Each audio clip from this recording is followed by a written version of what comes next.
For years, people have been asking the same question again and again. Can a phone ever replace a desktop computer? For a long time, the answer was mostly no. Smartphones were powerful, but they were still limited by software design, operating systems, and the way apps worked. Phones were made for touch interfaces, quick tasks, and mobility, while desktops and laptops were built for productivity, complex workflows, and professional software.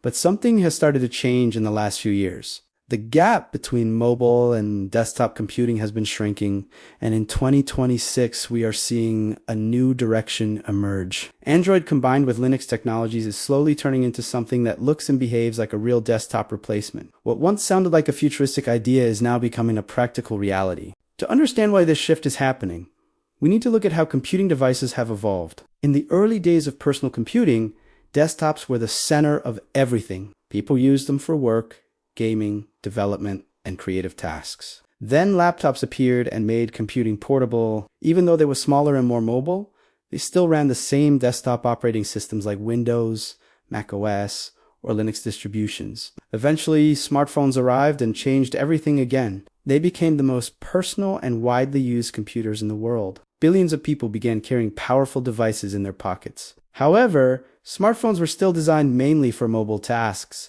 communication, media consumption, and light productivity. But hardware improvements changed the equation. Modern smartphone processors are incredibly powerful. The chips inside flagship phones now use architectures similar to those used in laptops and desktops. Many of them are based on ARM technology, which is efficient, fast, and optimized for mobile power usage. Over time, these processors have become capable of running workloads that were once reserved for traditional computers. Editing videos, compiling code, running multiple apps, and even playing advanced games is now possible on a phone. The raw computing power is no longer the main limitation. The real limitation has always been software. Mobile operating systems were built with a completely different philosophy than desktop operating systems. Android and iOS focused on simplicity, battery efficiency, and API-based experiences. Desktop systems, on the other hand, allowed full control of files, multitasking, external peripherals,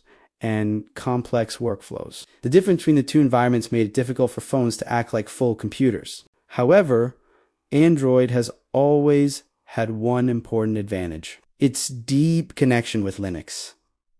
At its core, Android uses the Linux kernel, which is the same fundamental technology that powers servers, supercomputers, and many desktop operating systems. This connection means that Android devices already share a foundation with the broader Linux ecosystem. Developers have been experimenting with this relationship for years, trying to unlock the full potential of mobile hardware by bringing desktop-style environments to Android devices. One of the earliest experiments involved running full Linux distributions on Android phones using containers, CRUD environments, or virtualization. Enthusiasts used tools to install Ubuntu, Debian, or Arch Linux on their phones. While these setups were initially complicated and required technical knowledge, they demonstrated something very important. The hardware inside smartphones was capable of running full desktop operating systems. Over time, these experiments became easier and more stable. Apps and tools began appearing that allowed users to run Linux environments directly inside Android without modifying the core system. Some solutions used containers, others used lightweight virtualization.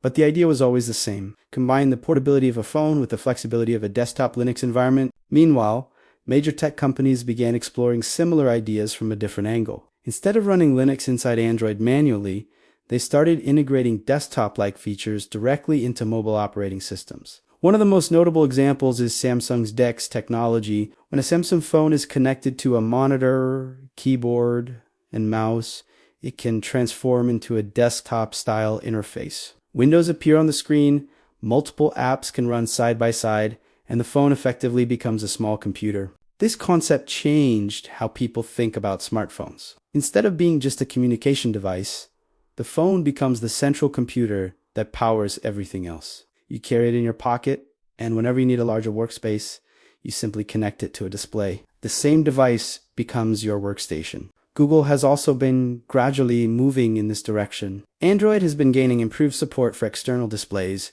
keyboard shortcuts, windowed multitasking, and advanced file management. The line between Android and desktop systems has been slowly blurring. At the same time, Google has been investing heavily in Linux-related technologies, particularly through projects connected to Chrome OS and the broader open source ecosystem. Chrome OS itself is an interesting example of this convergence. Initially designed as a simple web-based operating system, it eventually gained support for Android apps and Linux applications. This meant that Chromebooks could run 3 different types of software: web apps, Android apps, and traditional Linux programs. This hybrid approach demonstrated a future where different ecosystems merge into one flexible platform. In 2026, this convergence is accelerating. New Android features, improved Linux compatibility layers, and more powerful ARM processors are pushing mobile devices closer to full desktop capabilities. Many modern phones can now run development environments,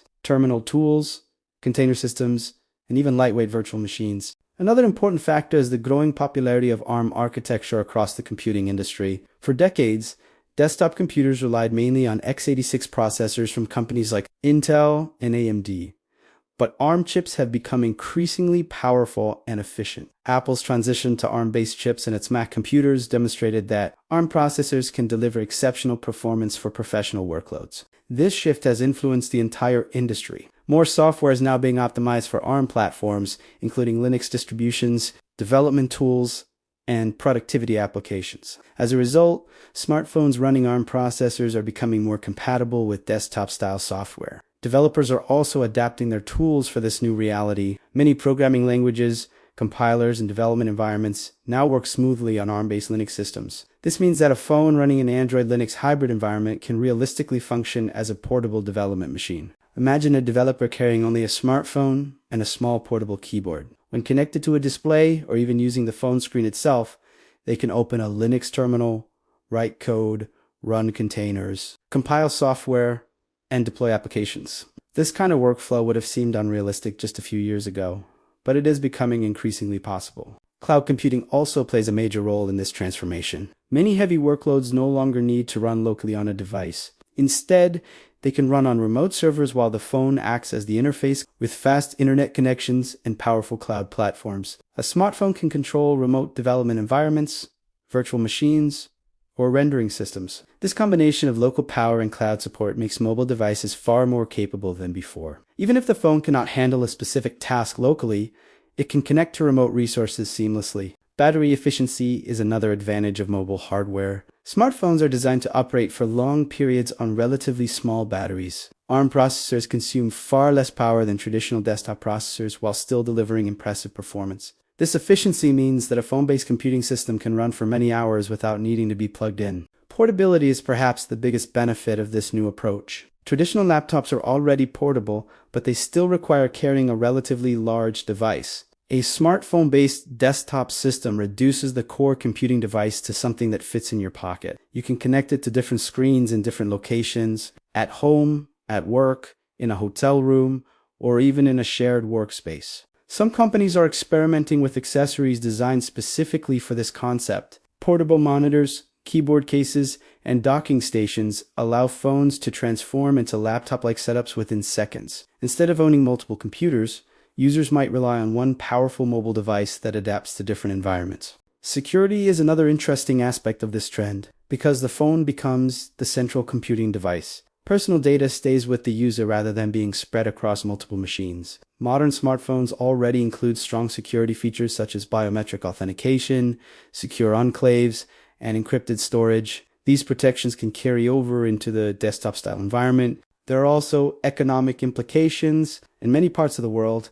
smartphones are already the primary computing device for millions of people. Traditional PCs may be expensive or inaccessible. If phones can function as full desktop replacements, it could significantly expand access to advanced computing capabilities. Students, freelancers, and small businesses might be able to rely on a single device for communication, productivity, and professional work. This could lower the barrier to entry for many digital careers. However, there are still challenges to overcome. Software compatibility remains one of the biggest obstacles. Many professional applications are still designed specifically for Windows or Mac OS. While Linux alternatives exist, they are not always identical in functionality or industry adoption. Another challenge is user interface design. Desktop environments rely heavily on precise input from keyboards and mice, while smartphones rely on touch interactions. Creating a system that works seamlessly in both contexts requires careful design. Thermal limitations also matter. Phones are small devices with limited cooling compared to laptops and desktops. Running heavy workloads for extended periods can generate heat,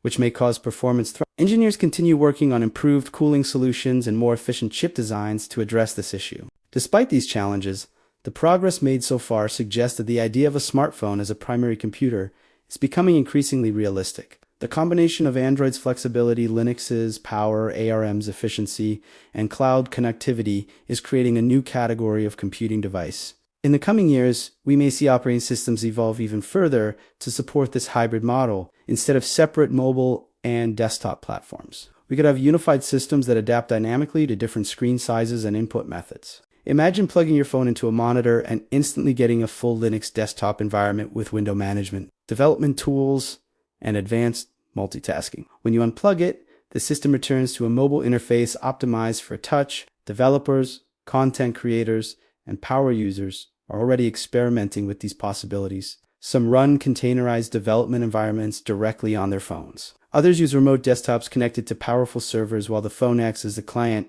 Artificial intelligence may also play a role in this transformation. AI-assisted interfaces can help manage multitasking, optimize performance, and adapt applications to different screen sizes automatically. This could make hybrid computing environments easier to use. As technology continues evolving, the concept of the computer may change completely. Instead of thinking in terms of separate devices like phones, tablets, and laptops, we might think of a single personal computing core that connects to different interfaces depending on the situation. Your phone could be the brain of your entire digital life. When you sit at a desk, it powers a desktop setup. When you travel, it becomes your laptop. When you walk outside, it returns to being a handheld device. The idea of Android and Linux becoming a true desktop replacement is no longer just a dream of tech enthusiasts. It is a direction the industry is gradually moving toward. Hardware is ready, software is improving, and user expectations are changing. In 2026,